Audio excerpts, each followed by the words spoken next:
Ce que le Maroc est en train de faire, c'est pas normal. Et je pèse mes mots. Cette équipe vient d'éliminer les Pays-Bas de la Coupe du Monde. Avant eux, elle a fait tomber l'Espagne, le Portugal, la Belgique. Elle a tenu tête au Brésil. Et le plus fou, c'est qu'ils ont battu et viré 4 grands entraîneurs. Luis Enrique, Martinez, Koeman et Santos. Tous ont perdu leur poste après être tombés contre le Maroc. Mais ça, c'est juste ce que tu vois à la télé. Parce que derrière, il y a des chiffres complètement fous. Le Maroc détient aujourd'hui le record du monde de la plus longue série sans défaite de toute l'histoire du football. Devant le Brésil, devant l'Italie, devant l'Argentine. Contre les Pays-Bas, ils ont réussi plus de 800 passes, un truc qu'une seule autre équipe avait fait avant eux. Et ils sont montés à 95% de possession en prolongation, face à l'une des plus grandes nations du foot. Et le plus dingue dans tout ça, c'est que l'homme qui est derrière cette équipe n'a jamais été footballeur professionnel. Il n'a même jamais entraîné une équipe d'adultes avant de prendre les Lions de l'Atlas.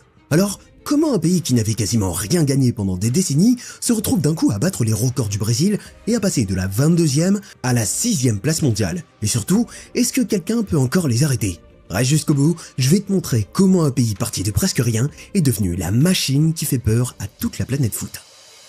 Le 29 juin, 16e de finale de la Coupe du Monde, à Monterrey, au Mexique. En face du Maroc, il y a les Pays-Bas, une des plus grandes nations du foot. 7e mondial, avec Van Dijk, Gakpo, De Jong, Dumfries. Et sur le papier, beaucoup voyaient les Néerlandais passer tranquillement. Avant le match, l'ancien international néerlandais Raphaël van der Vaart avait dit en toute confiance « Les Pays-Bas vont gagner 3-0 ». Et ils doivent gagner. Si tu mets tous les joueurs côte à côte et que tu regardes les clubs où ils jouent, les Pays-Bas doivent gagner.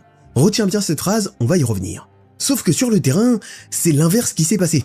C'est pas le Maroc qui a subi, c'est le Maroc qui a complètement dominé. Les Lions de l'Atlas ont pris le ballon, ont posé leur jeu et ont étouffé les Pays-Bas du début à la fin. Ils les ont démolis. Hakimi qui touche le poteau, des occasions à répétition, un Raimi qui rate l'inratable en prolongation. Bref, un Maroc qui joue sans aucune peur. Et il y a une stat qui montre à quel point les Marocains étaient supérieurs. Sur ce match, le Maroc a réussi 801 passes. C'est énorme. Tellement énorme que le Maroc devient la deuxième équipe seulement dans l'histoire, après l'Espagne, à dépasser les 800 passes dans un match de Coupe du Monde depuis qu'on mesure ces données. Le Maroc a eu 70% de possession, contre 30% pour les Pays-Bas. C'est leur plus faible total dans un match de Coupe du Monde depuis 1966. Autrement dit, ça faisait 60 ans qu'une équipe des Pays-Bas n'avait pas autant subi dans un match de Coupe du Monde. Et c'est le Maroc qui leur a infligé ça. Côté tir, c'est 12-7 pour le Maroc, dont 6 cadrés contre 3. Et une précision de passe de 92% pour le Maroc. Une domination totale, dans tous les compartiments. Et le plus fort, c'est contre qui ils l'ont fait? Contre les Pays-Bas, l'équipe qui a inventé le football total dans les années 70. Ce style basé justement sur la possession et la maîtrise du ballon. Le Maroc les a battus à leur propre jeu. Et ça a duré jusqu'au bout. En prolongation, c'était encore pire pour les Néerlandais. Sur la deuxième période de prolongation, le Maroc est monté à 95% de possession. 95, c'est complètement fou et du jamais vu, surtout d'une nation africaine contre une nation européenne. Pendant ces 15 minutes, les Pays-Bas n'ont quasiment pas touché le ballon. Ils étaient tellement dépassés tout le match qu'ils ont fait un truc qu'on ne les voit quasiment jamais faire, jouer avec une défense à 5, un bloc bas, juste pour essayer de tenir. Une des plus grosses équipes offensives du monde, réduite à défendre et à prier. Et pourtant, le foot est parfois cruel. À la 72e minute, sur l'une de leurs très rares occasions, Cody Gakpo ouvre le score pour les Pays-Bas. Un but très fort en émotion parce que Gakpo venait de perdre son enfant à naître quelques jours avant le match. Et là, tu dis que le scénario du vol parfait est en train de se produire. Le Maroc domine tout, mais les Pays-Bas mènent. Sauf que ce Maroc ne lâche rien. Dans la première minute du temps additionnel, à la 90e plus 1, le défenseur Issa Diop monte sur un centre de Shemseddine Talbi et égalise d'une tête 1-1. Le Maroc y a cru jusqu'au bout et il est récompensé au dernier moment. Prolongation, toujours 1-1 et on va donc au tir au but. Et c'est là que Bounou est entré dans l'histoire. On en parle tout Yacine Bounou, et le monde entier allait le redécouvrir ce soir-là. La séance commence, et elle est complètement folle des deux côtés. Nail El Ainaoui, premier tireur marocain, touche la barre. Koop Meiners, lui, marque pour les Pays-Bas.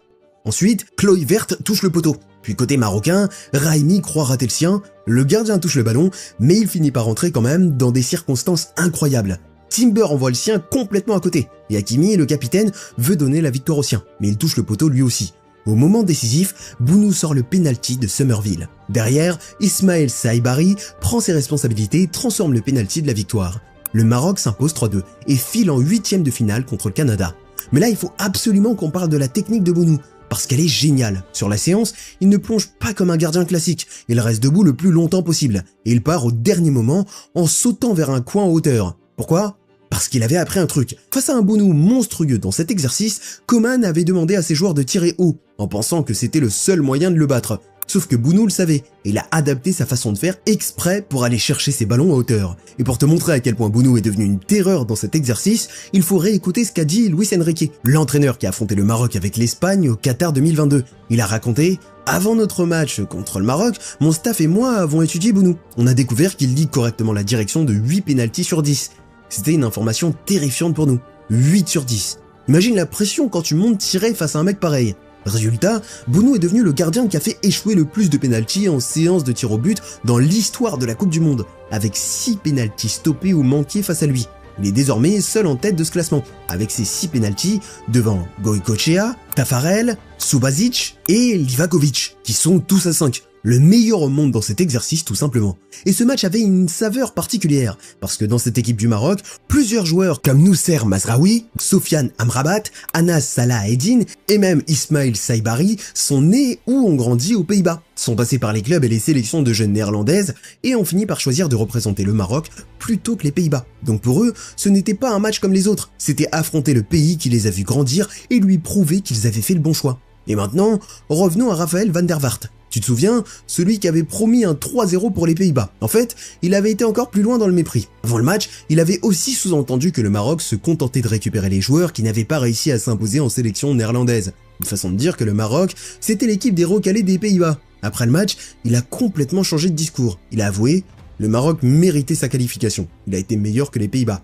Le mec qui riait du Maroc et de ses joueurs quelques jours plus tôt était obligé d'admettre la vérité. Et il n'était pas le seul. Même Van Dijk, le capitaine néerlandais, a lâché après la rencontre. Nous avons affronté l'une des équipes les plus fortes au monde. Et un consultant a dit exactement ce que tout le monde pensait. Pour la première fois de ma vie, je vois une équipe de la taille des Pays-Bas défendre, avoir peur, jouer la montre en prolongation. Depuis 1986 que je regarde du football, j'ai jamais vu une équipe africaine avec autant de prestance et de personnalité. Ils font peur à tout le monde maintenant. Et je ne serais pas surpris qu'ils jouent la finale.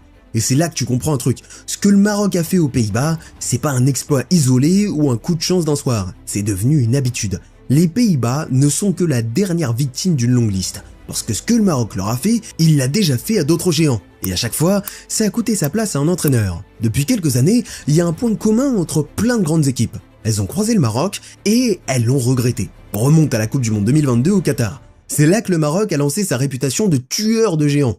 En phase de groupe, il tombe sur la Belgique, à l'époque, deuxième nation mondiale, une des meilleures générations de son histoire.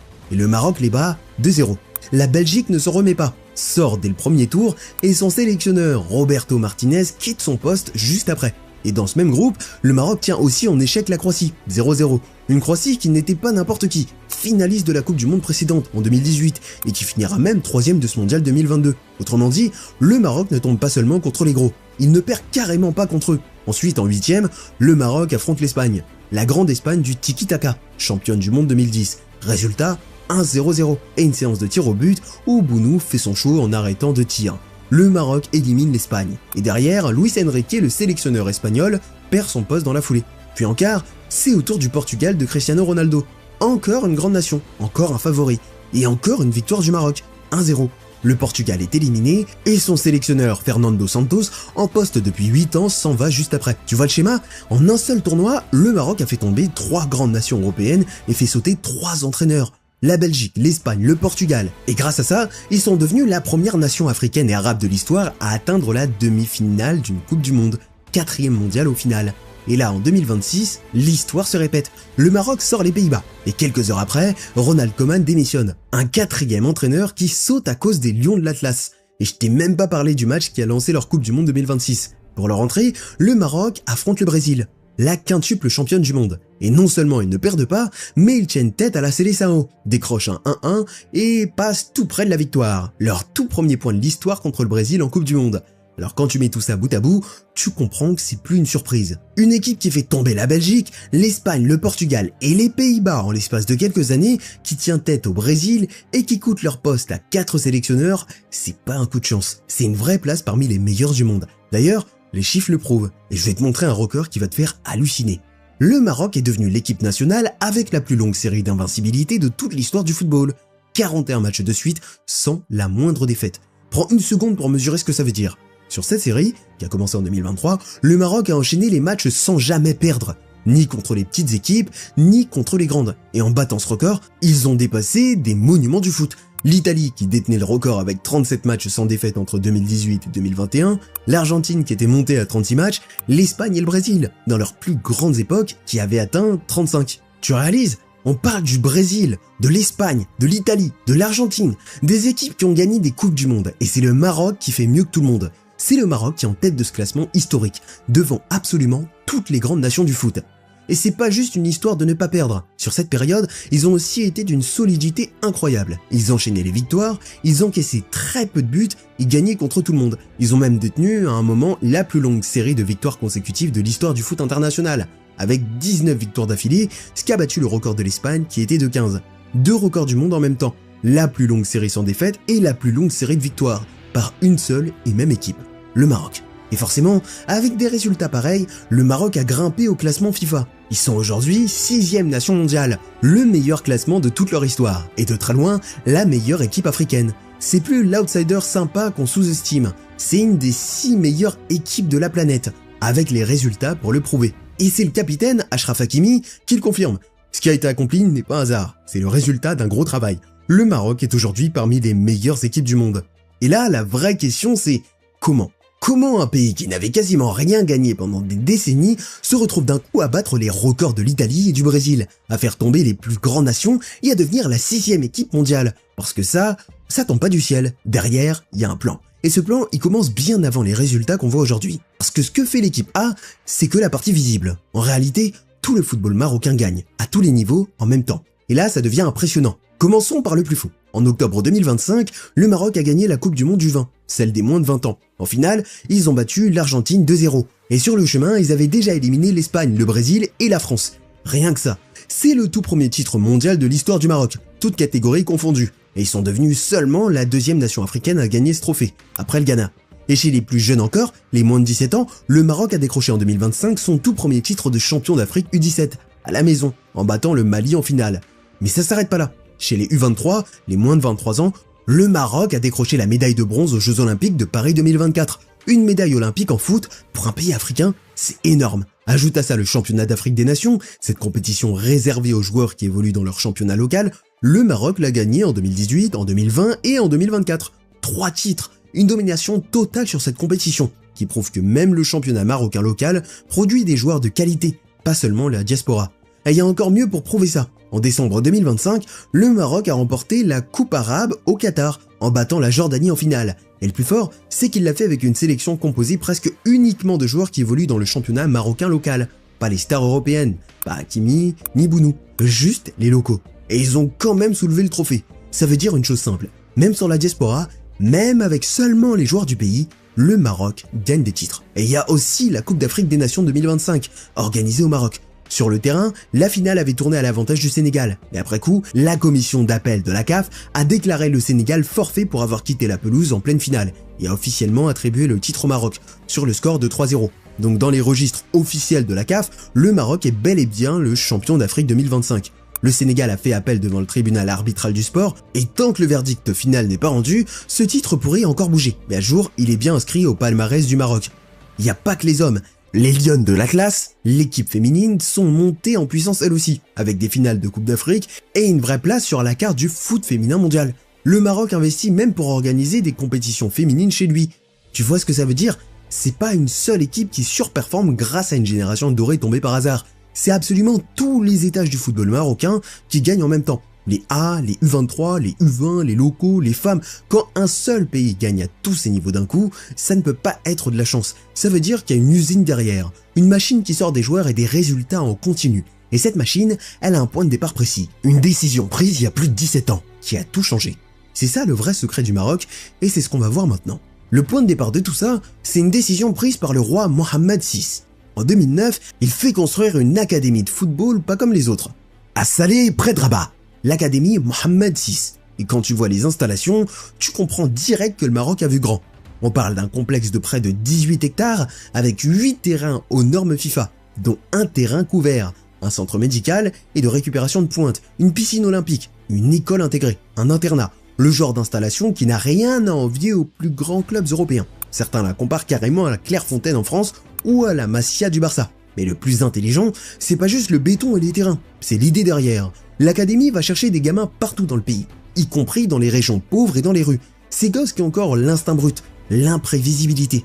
Et elle les place dans un environnement de discipline tactique européenne. Tu prends le talent brut marocain, tu lui ajoutes une formation de très haut niveau et tu formes le joueur. Mais aussi sa personnalité, avec de vraies études à côté. Et les résultats, ils sont là. Des joueurs comme Asdin Ounahi, le métronome du milieu marocain, Naïef Aguerd en défense ou Youssef En-Nesyri en attaque sont tous sortis de cette académie. Lors de la demi-finale de la Coupe du Monde 2022, 4 joueurs de l'effectif venaient de là. Et pour le Mondial U20 gagné en 2025, plusieurs titulaires étaient aussi des purs produits de l'académie.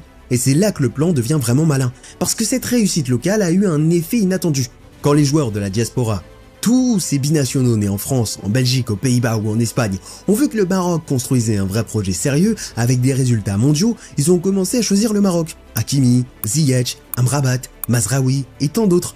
Comme l'a dit le premier directeur de l'académie, c'est à ce moment-là qu'on a fait le grand saut. Les joueurs ont vu qu'il y avait un vrai potentiel dans le pays, donc le Maroc joue sur les deux tableaux en même temps. D'un côté, il forme ses propres talents localement, dans une académie de niveau mondial, de l'autre, il va convaincre les meilleurs binationaux de la planète de porter le maillot des Lions de l'Atlas. Et l'ancien défenseur Mehdi Benatia l'a très bien résumé. Il y a une génération talentueuse, oui, mais surtout il y a un système qui s'occupe de développer les joueurs. L'académie Mohamed VI a été un vrai tournant, une installation de niveau mondial qui ne forme pas seulement un footballeur, mais aussi sa personnalité. C'est ça le vrai secret. Pas un coup de chance, pas une génération magique. Un investissement énorme, lancé il y a plus de 15 ans, qui produit aujourd'hui ses fruits à tous les niveaux. Et derrière cette machine, il y a un dernier personnage qu'il faut absolument que tu connaisses. Un entraîneur au parcours complètement fou. Cet entraîneur, c'est Mohamed Wahabi. Et son histoire est tellement folle que tu vas avoir du mal à y croire. Parce que Mohamed Wahabi n'a jamais été footballeur professionnel. Jamais. Et avant de prendre les Lions de l'Atlas, il n'avait jamais dirigé une équipe d'adultes en tant qu'entraîneur principal. Toute sa carrière, il l'a passé à former des jeunes, dont 17 ans à l'académie d'Anderlecht, en Belgique. Voilà le parcours du sélectionneur qui vient de sortir les Pays-Bas de la Coupe du Monde. C'est lui qui a gagné le Mondial U20 avec les jeunes en octobre 2025. Derrière, il a été propulsé sélectionneur de l'équipe A, moins de 100 jours avant la Coupe du Monde 2026, moins de 3 mois pour préparer un mondial avec une équipe qu'il connaissait à peine. Et malgré ça, il tient tête au Brésil, il sort les Pays-Bas et il emmène le Maroc en 8e, un mec qui n'a jamais tapé dans un ballon au niveau pro. Et pour comprendre comment il a fait, il faut écouter une histoire qu'il a racontée à ses joueurs. Une histoire qu'il tient d'une conférence de Carlo Ancelotti, du temps où il entraînait le Real Madrid. La voici. Le lion, quand il se réveille le matin, il pense à courir. Parce que s'il court pas, il n'attrape pas la gazelle. Et il mange pas. Mais la gazelle, elle aussi, quand elle se réveille, elle pense à courir. Parce que si elle ne court pas assez vite, le lion la rattrape et la dévore. Et là, Wahabi pose une question piège à ses joueurs. Et vous préférez être le lion ou la gazelle? Et à chaque fois, tous les joueurs répondent la même chose. Le lion. Personne ne veut être la gazelle. Sauf que la vraie réponse d'Ancelotti, la voici. Peu importe que tu sois le lion ou la gazelle, ce qui compte, c'est qu'au réveil, tu saches qu'il va falloir courir. Réfléchis 2 secondes. Pourquoi tout le monde répond spontanément le lion? Parce qu'on imagine que sa vie est plus facile. Mais c'est faux. Si le lion ne court pas, il crève de faim. Et si la gazelle court assez vite et assez longtemps, c'est le lion qui s'épuise et qui finit par mourir le premier. Le confort du lion, c'est une illusion. Et c'est exactement ça la mentalité que Wahabi a mise dans la tête de ses joueurs. Ne jamais se croire supérieur, ne jamais chercher le confort, se dire que peu importe qui t'es, favori ou outsider, demain il faudra courir. C'est ce qui explique pourquoi ce Maroc n'a peur de personne, mais ne prend personne de haut non plus. Il ne se voit pas au-dessus des Pays-Bas ou du Brésil, mais pas en dessous non plus. Parce que la vraie humilité, c'est pas de se rabaisser pour plaire aux gens, c'est croire au fond de soi que personne n'est supérieur à personne. Et donc, personne n'est inférieur à personne. C'est ça le vrai moteur de ce Maroc. Alors maintenant, la vraie question, jusqu'où ce Maroc peut aller dans cette Coupe du Monde? La prochaine étape, c'est le Canada, le 4 juillet à Houston, en 8e de finale. Un match particulier parce que le Canada est l'un des pays organisateurs, mais le Maroc est largement favori. Et il avait déjà battu le Canada 2-1 au Qatar en 2022. Et ce qui est fou, c'est ce qu'on commence à dire sur eux. On ne parle plus d'un outsider sympa, mais d'un vrai candidat. Certains experts les voient atteindre les demi-finales, et à partir de là, tout devient possible. D'autres n'écartent même pas une finale. Vu leur parcours et leur mental, c'est plus une hypothèse folle. Mais avant ça, ils vont devoir affronter plus probablement au quart de finale une France très forte. Donc à suivre. Et il y a un rêve encore plus grand derrière. En 2030, le Maroc va co-organiser la Coupe du Monde avec l'Espagne et le Portugal. Une génération dorée. Une machine à former des joueurs et un mondial en partie à la maison dans 4 ans. Alors, est-ce que ce que fait le Maroc est normal? Non. Et tout ce qu'on a vu dans cette vidéo le prouve. Et toi, t'en penses quoi? Tu crois que le Maroc peut vraiment aller au bout?